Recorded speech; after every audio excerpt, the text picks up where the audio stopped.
Dapat ano, wala man lang intro, no ba yan? Wait lang kasi. Mauna ka na. Away muna bago kumain, okay?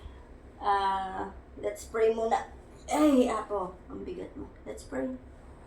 Lord, I pray for this food, Lord, that may you bless us today, Lord. And Lord, thank you for this food that we are going to eat today. Amen.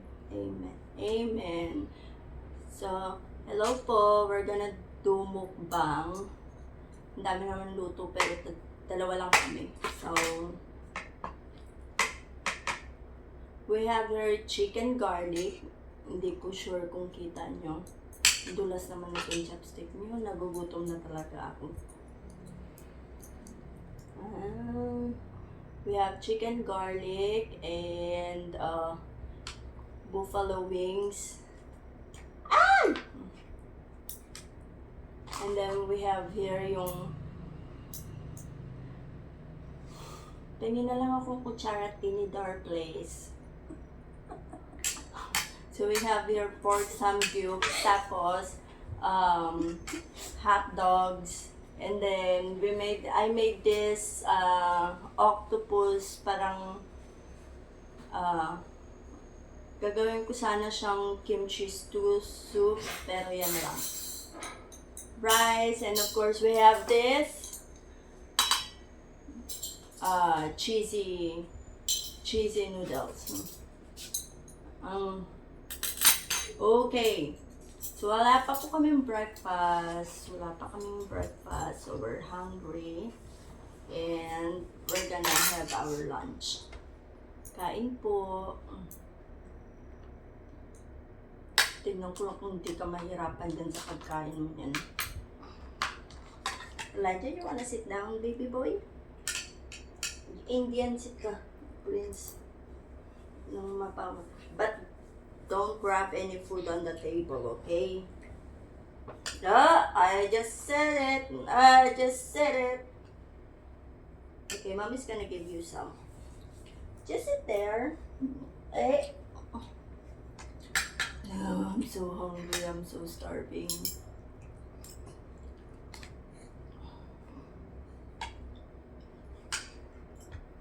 Wala kang sariling... Ano? Nalikot ni Elijah eh. Walang sariling ano. Elijah. Walang sariling kutsara si Elijah. So after lang namin mag-watch ng online service, and grabe yung impact ng message ni Pastor Peter Tan. So grabe. You should watch po sana hindi yung if my time, sana bigyan niyo po ng time na mapanood yung mga online services nila, kasi sobrang ang dami niyo pong matututunan. Kinakausap po kayo ni Lord doon. Pag napakinggan niyo po, alam ko ma-realize niyo rin po yung si Lord sa buhay natin. So, this past few days, nag-decide ako na parang magawa ng page, pero hindi ko alam kung ano talaga ang purpose. Ang purpose ba is for me to earn, which is medyo alanganin, kasi alam naman natin lahat mahirap, pero siguro kakayanin naman. And then I was also thinking what kind of content yung mga gagawin ko, kasi mostly people would not buy godly messages. Mostly they would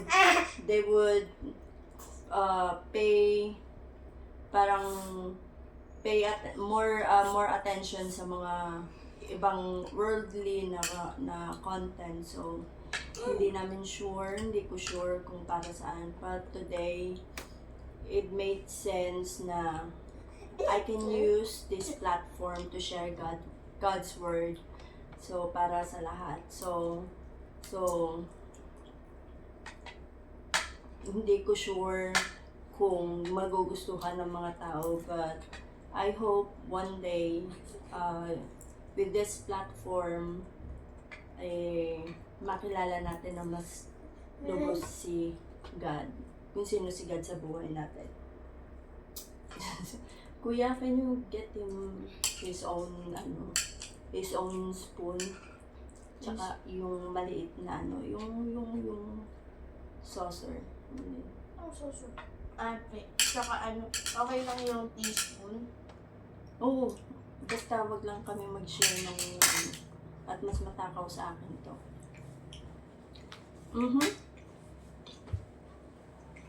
This is so good. Kahit hotdog, pasdak ito. Make it fast, kuya. Ay. Hi, Elijah. Hi, Elijah. Hi, Elijah.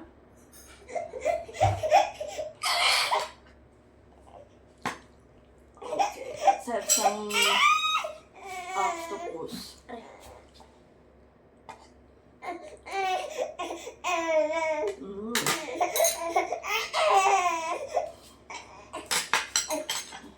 Elijah, you try to wait.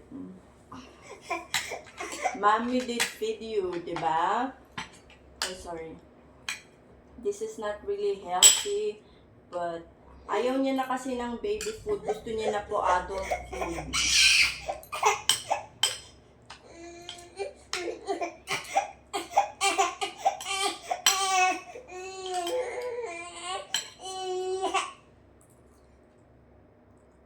Sit down. Try to sit down. Sit down.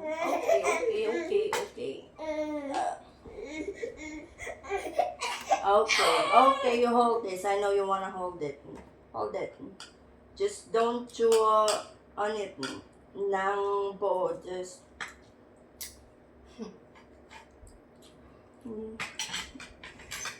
Ang sarap ng octopus. Malasang natin. Siya ba talaga yung aming banding ng anak ko aside sa pag-aaway? Hindi kami perfect na family. So, since he's growing up, medyo nagti-teenager na siya.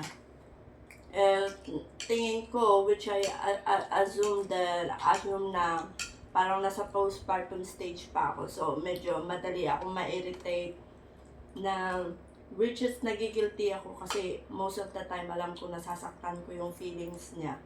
Pero after nun, nagtatry naman akong kausapin siya, i-explain why. Na nanghihingi ako ng pangunawa sa kanya na intindihin niya ako kasi ako nahihirapan din ako sa sarili ko. So, what can you say about your mama? Be honest, ha? But in a respectful way. She's very beautiful and very kind and very honest and Ayusin mo, hindi naka-forget naka-video tayo. Parang gagawin mo na akong hindi makasalanan. Yung totoo. Ano yung mga bagay na gusto mong ginagawa ni mama para sa'yo? ang galambing, tapos binibigay yung mga kailangan ko sa school, mga gamit, at nagugustuhan ko rin sa kanya yung lubos na pagmamahal niya sa amin. How about daddy? Perfect. Perfect. Like in what way? Well, he's very kind. He's a loving stepfather. And I love him because he loves you. He loves you so much too, and he loves us, and he kinda treated us like his own sons. Okay, tapos, so I always tell you, you're always blessed. You are always blessed. And that's the truth. So, not because we are blessed, we should thank God. Diba? Lagi kong sinasabi, we should always thank God. Kahit wala, kahit meron, may sorrow, may struggle sa life, lagi tayo. Diba sabi nga ni Pastor, when life is like, difficult, praise God. If you have troubles, praise God. So, How about yung mga ayaw mo naman sa ugali namin? Yung para sa'yo, unting bagay lang, mabilis na magalit. Always short fuse. And pag nakalimutan ko lang yung gawain, mabilis kang magalit sa akin. Ayun lang yung ayaw ko sa'yo. Pero kay daddy, wala. Favoritism ka. Wala?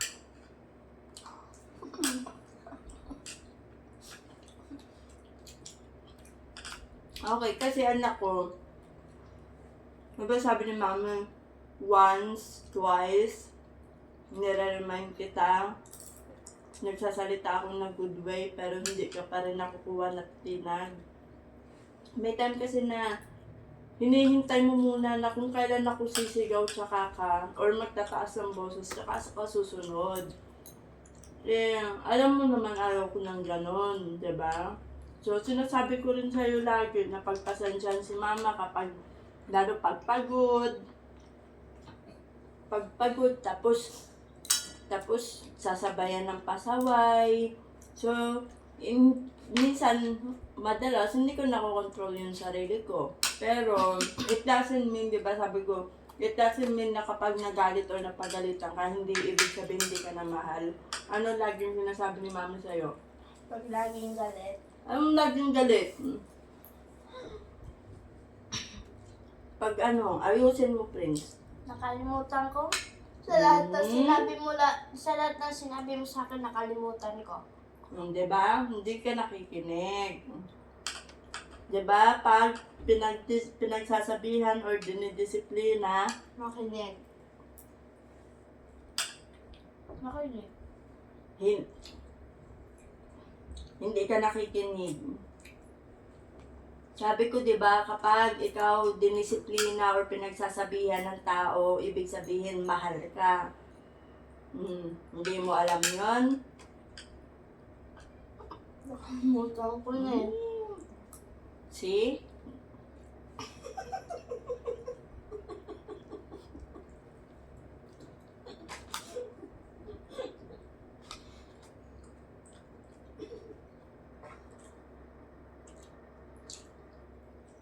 Thank you, Mama, ha?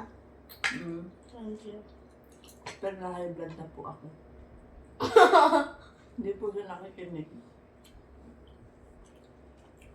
So, sobrang hirap din po nung nagkakaroon ka na ng teenager na anak kasi, di ba, nagkakaroon na ng sariling mundo. So, malapit ko na po siyang itapon sa sarili ng mundo.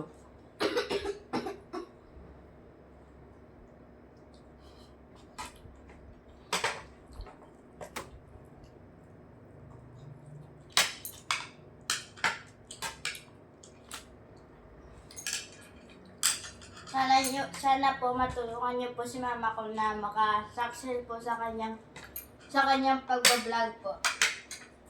Sa kanyang pag-vlog. Di ba sabi mo ikaw magiging editor ko? You want more?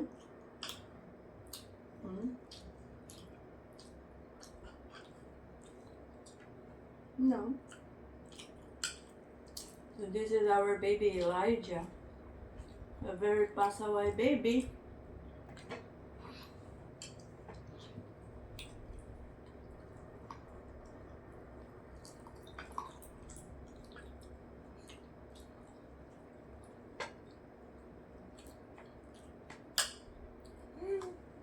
Ang hirap po pala nung nagsasalita ka ng marami tas habang kumakain. Ba ang hangin ng buffalo? Maanghang lang kaunti yung octopus.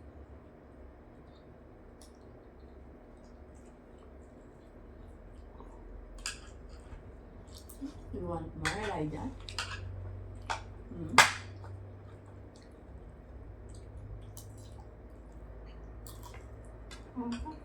Very good. No.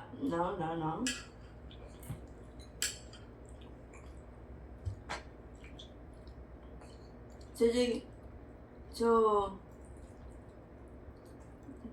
ano gawin ko?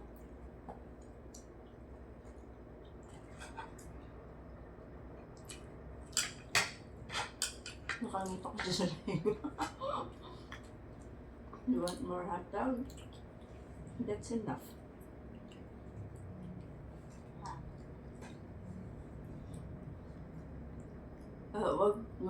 Hindi po kami masyadong kumakain ng hotdog. So, siguro sa isang buwan, ilang beses tayo nag-hotdog sa isang buwan.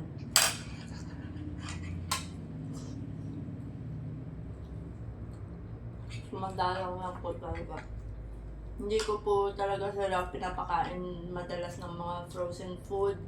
So, if I have to wake up early and prepare their lunch, gagawin ko po, magluluto ako. Pero once na, siyempre, tinatamad din tayo, pinapagod. So, yun po, nag-order na lang kami.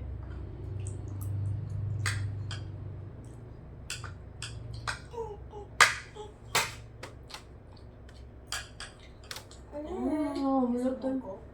Ha? May Sprite din, diba? Oh, gusto ko. Sa'yo yung Coke, akin yung Sprite. Yan, chicken. Chicken muna pala ko nito. Kumain ka dyan.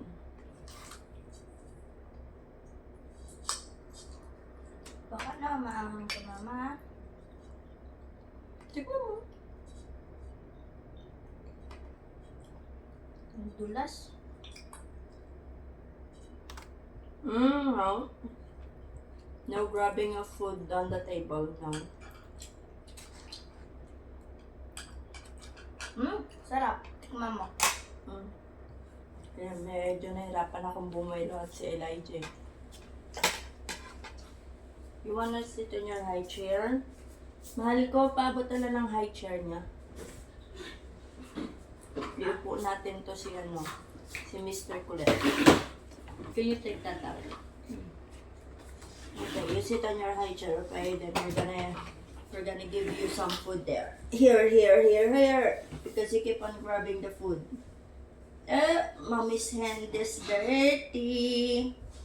Yeah. 1, 2, 3. Oh my, you are very heavy, baby. Ah.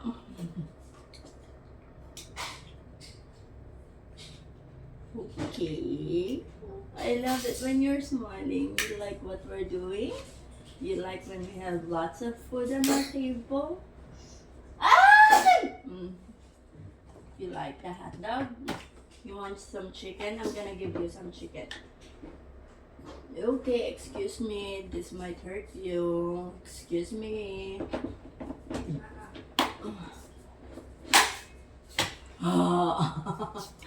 Okay. So,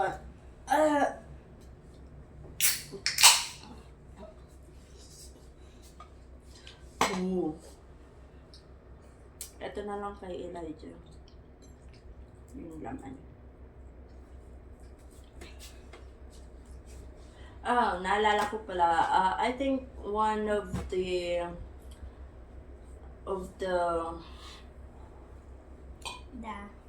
people who followed me on my page, I think nag-message siya akin. So, girl yata, no? Siguro nag-curious lang siya, how did I meet my husband? So, I'll tell you a story, but this is not really an ordinary story of how I met him. Okay, I'm just taking out the ballots.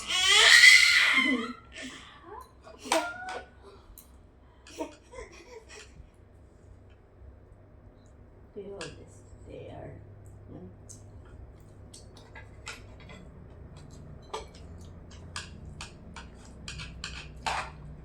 So, sa totoo po, we were not really okay before. It was just me and my kids, and I'm a single mother.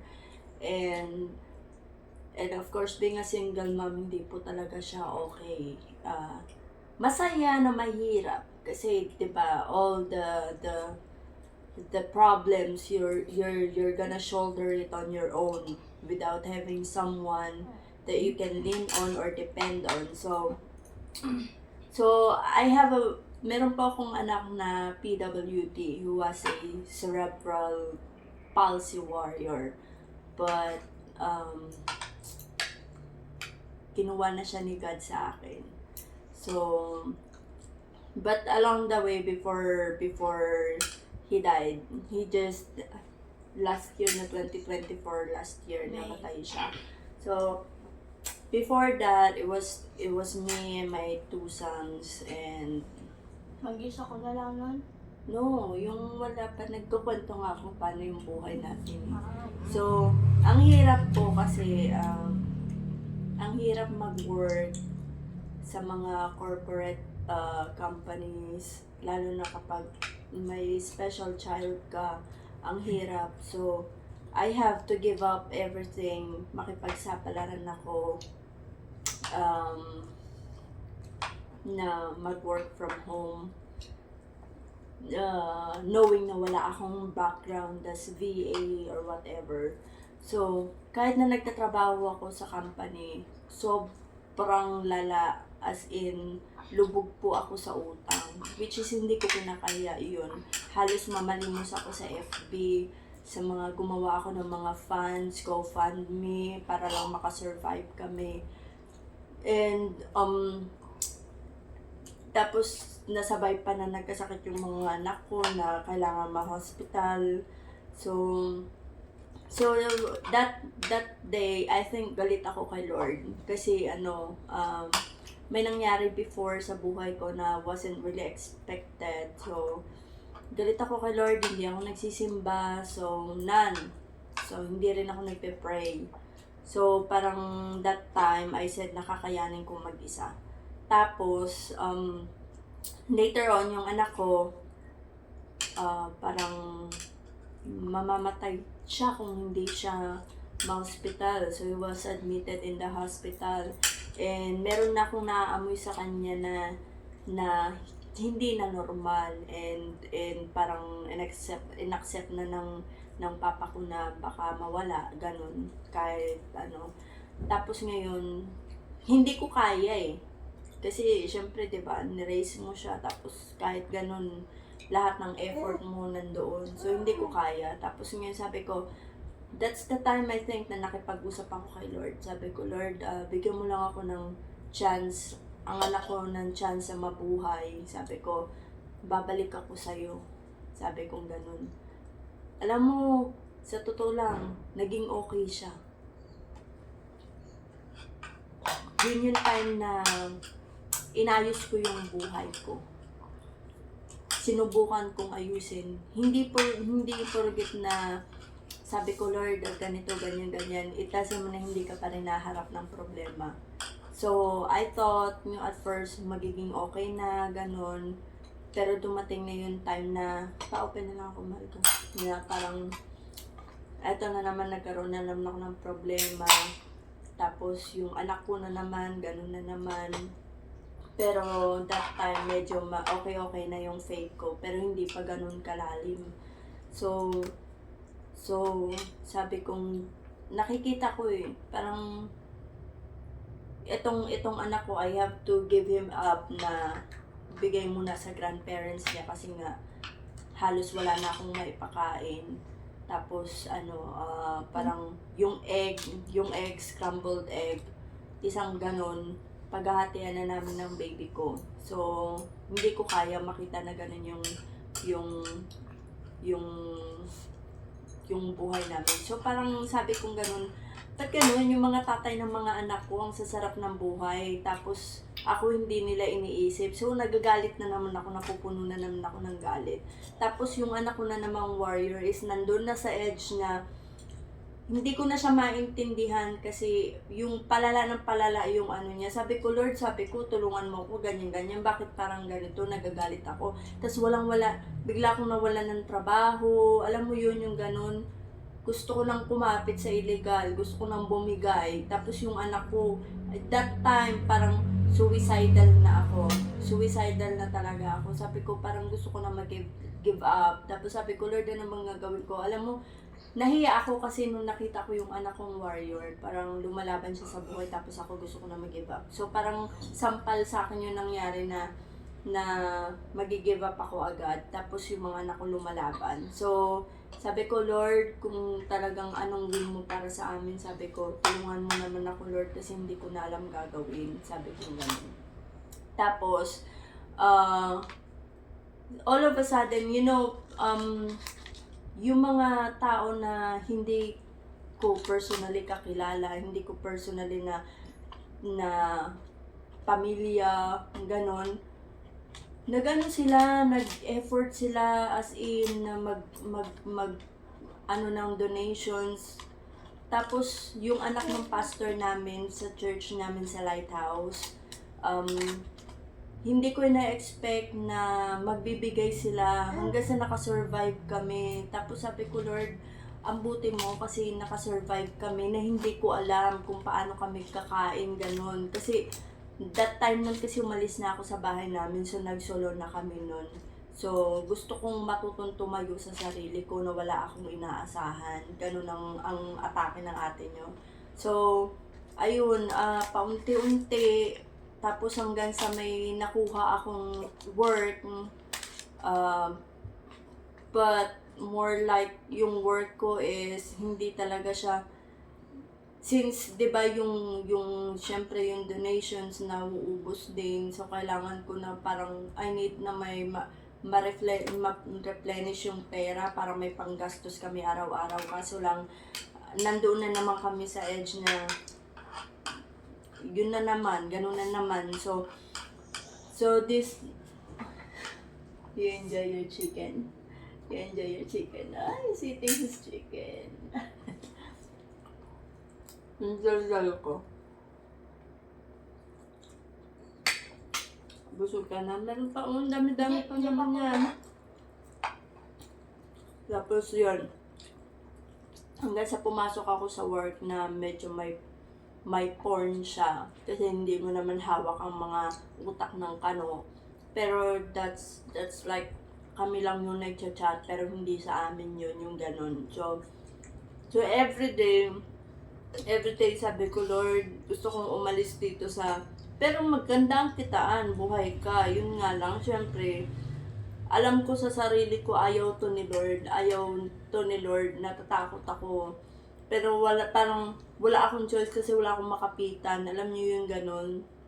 So parang kapit patalim. Pero everyday, lagi ako nagpe-pray, Lord, gusto kong makaalis sa ganitong work. Ayoko ng ganito na bubuhayin ko yung mga anak ko sa panloloko. Sabi kong ganun, Lord, tulungan mo naman ako. Tapos all of a sudden, nagkaroon ako ng parang client.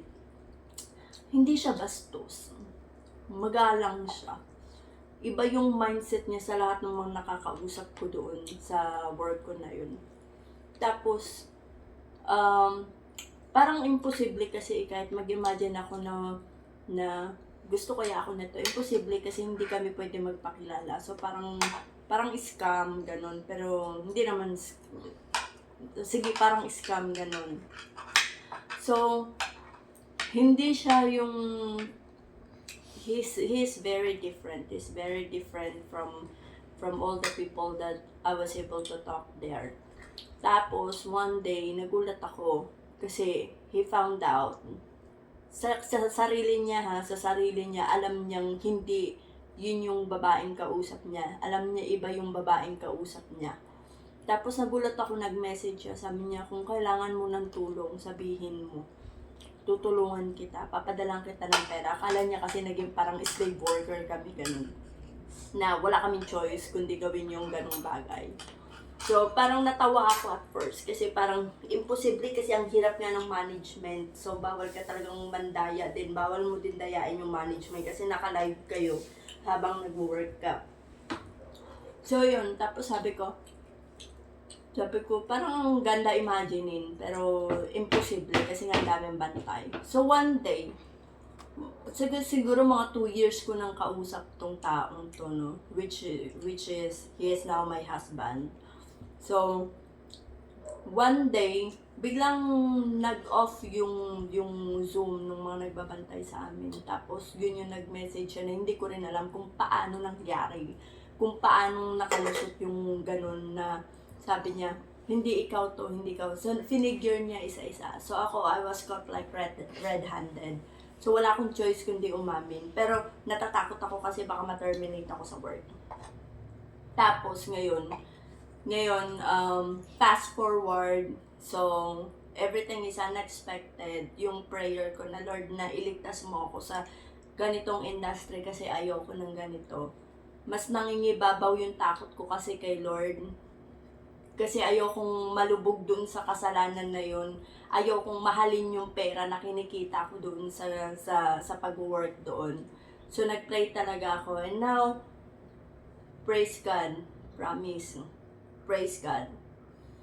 Nung sinabi nung taong to na talaga, hindi niya na ako pinakawalan kasi ang ganda ka. Na, ang ganda ka. So, hindi talaga, alam niya daw sa sarili niya kasi na ako na yung the one. And he's been single for like more than 20 years. And hindi talaga siya naghahanap, not until, ang alam niya sa sarili niya, okay na siya mag-isa. So, noon, nakilala niya na kung sino ako, hindi na siya nag-miss na chance na makilala talaga ako. So, ang ginawa niya, nag-propose na siya sa akin. Tapos, alam ko, mga moms, mga sir, ang haba ng kwento namin, pero ang ending nito is, kinasal kami. Ang gusto ko lang iparating sa inyo, ngayon, ang gusto ko lang iparating sa inyo na kahit na sa anong sitwasyon kayo, walang imposible. Magtiwala ka, maniwala ka na nandyan si Lord. Prayer works, your faith works. So, sa lahat ng may mga pinagdadaanan po ngayon, alam ko mahirap, pero hanggat ano yung sabi ni Pastor kanina? Hanggat buhay ka, merong, ano yung word niya? Merong Compassion. compassion. Si God sa'yo. May purpose kung bakit hanggang ngayon buhay ka. So, kung nakita ako sa sarili ko kung gaano naging ka-faithful si Lord sa promise niya sa akin,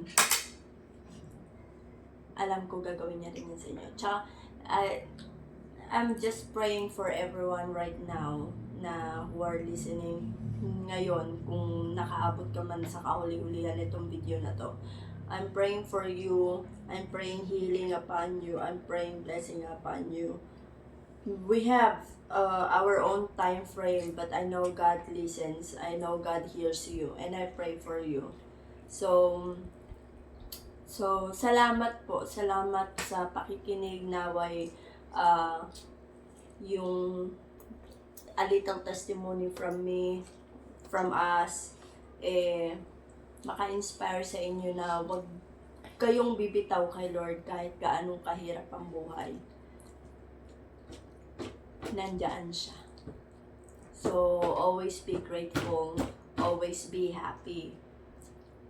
If the world turns against you, praise God. If you have big problems, praise God. Always praise God. God is bigger than your problem. Amen. So, salamat po sa pakikinig sa amin. Kahit na parang hindi nagsasalita yung kasama ko at yung isa ay lamon na ng lamon. You like your chicken? You like your chicken? Oh, he likes your chicken. Okay, I'm gonna show you him. Yeah, pinaligo na po yung kanyang chicken. Okay. Thank you for watching our vlogs. Maraming salamat po. Okay, thank you po. Stay safe.